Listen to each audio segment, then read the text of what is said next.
नमः शिवाय। सनातन धर्म में आस्था रखने वालों के लिए संत महात्मा भी भगवान के समान हैं। ऐसा माना जाता है कि संतों के वचन भाग्य की लिखी को भी बदल सकते हैं। इसलिए श्रद्धालु संतों में बहुत अधिक श्रद्धा रखते हैं। संतों के आशीर्वाद पाने को लालायित रहते हैं। संत महात्मा ने सिर पर हाथ रख दिया तो निहाल हो गए, लेकिन कोई संत लात मारे तो ये कैसा आशीर्वाद। आज की वीडियो में जानिए लात मारकर आशीर्वाद देने वाले परमहंस संत बाबा श्री जयराम दास जी के बारे में। हरियाणा के महेंद्रगढ़ जिले में महेंद्रगढ़ दादरी रोड पर गांव है पाली। यहीं बाबा जयराम दास का पावन धाम है। बाबा पाली गांव के ही थे। युवा अवस्था तक सामान्य जीवन जीने के बाद अचानक उनमें सुप्त परमहंस भाव जाग उठा। वे अचानक घर परिवार त्याग कर जंगलों में चले गए। जंगलों में साधु संतों की संगत करते हुए वे अपनी ननिहाल भिवानी जिले के बौंद गांव में पहुंचे। परमहंस संत बाबा चाणूदास जी उनके मामा थे। संत चाणूदास जी को ही उन्होंने गुरु बनाया। बाबा चाणूदास जी अघोर मत के परमहंस संत थे। वे भक्तों द्वारा लाया दूध दही आदि एक कुंड में डालते रहते थे। उसी में कुत्ते भी खाते रहते थे और उसी में से वे भक्तों को प्रसाद देते रहते थे। एक दिन जयराम दास ने कुत्तों का जूठा प्रसाद देने पर टोका तो गुरु को बहुत क्रोध आ गया और वे बोले, जा अब तू कुत्तों का जूठा खाते हुए आचार विचार किए बिना सभी जातियों का भोजन करते हुए और दुर्वचन कहते हुए फिरेगा। ये गुरु का श्राप था या इसमें आशीष निहित थी। बाबा जयराम दास अपने साथ हांडी रखते थे, उसमें कुत्ते भी खाते थे और उसी में बाबा जयराम दास जी खाते थे। बाबा जयराम दास के आशीर्वाद चमत्कार के लाखों किस्से मशहूर हैं। बाबा के बारे में काफ़ी शोध के बाद पंडित राम भगत शर्मा ने अपनी पुस्तक जयराम दास चरितम में एक विशेष घटना का उल्लेख किया है।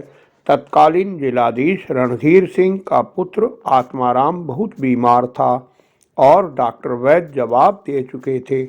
एक दिन जिलाधीश अपनी कोर्ट में बैठे थे, तभी उन्होंने गलियारे में बैठे ग्रामीणों से बाबा जयराम दास के चमत्कारों की चर्चा सुनी। वे तुरंत पाली पहुँचे, लेकिन दिन भर दौड़ धूप करने के बाद भी बाबा के दर्शन नहीं हुए। जहाँ भी जाते यही जवाब मिलता, बाबा यहाँ से अभी अभी गए हैं। जिलाधीश निराश हो गए। अंत में शाम को पंडित धानीराम के कुएं पर बाबा मिले। मालूम हुआ कि बाबा तो सुबह से यहीं थे। ये बाबा की चमत्कारिक शक्ति थी कि वे एक ही समय पर अनेक स्थानों पर मौजूद होते थे। जिलाधीश की प्रार्थना और ग्रामीणों के कहने पर बाबा जयराम दास नारनौल गए। वहाँ आत्माराम आखिरी सांस ले रहा था। बाबा ने जाकर उसके थप्पड़ मारा और कहा, खड़ा हो, क्या बहाने किए पड़ा है। आत्माराम में जैसे नए प्राण आ गए और वह उठकर बैठ गया। बाबा की जय जयकार होने लगी।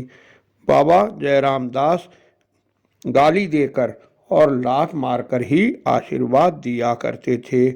एक ठकुराइन के संतान नहीं थी। बाबा ने उसके 8 लात मारी, उसके 8 पुत्र हुए। इसी प्रकार मेरे दूर के एक रिश्तेदार बस 1 लात खाकर ही हट गए, उनके 1 पुत्र हुआ। बाबा सूक्ष्म शरीर से अब भी रोज अपने आश्रम पर आते हैं। उनके लिए प्रतिदिन चारपाई पर बिस्तर लगाया जाता है। बंद मंदिर में सुबह खोला जाता है तो बिस्तरों पर सलवटें मिलती हैं, जैसे रात को कोई सोया हो। बाबा आत्माराम थे, यानी खुद में ही मस्त रहते थे। कभी कोई छाया या आश्रम नहीं बनाया। बाद में भक्तों ने बाबा का मंदिर बनाया, जिसे करोड़ों रुपए की लागत से बहुत ही शानदार रूप दिया गया है। बाबा आज भी अपने भक्तों की मन्नतें पूरी करते हैं। उनके दरबार में सबकी झोली भरती है। मैं स्पष्ट कर दूं, संतों के चमत्कार आस्था और विश्वास पर आधारित होते हैं, उन्हें किसी प्रमाण की आवश्यकता नहीं होती।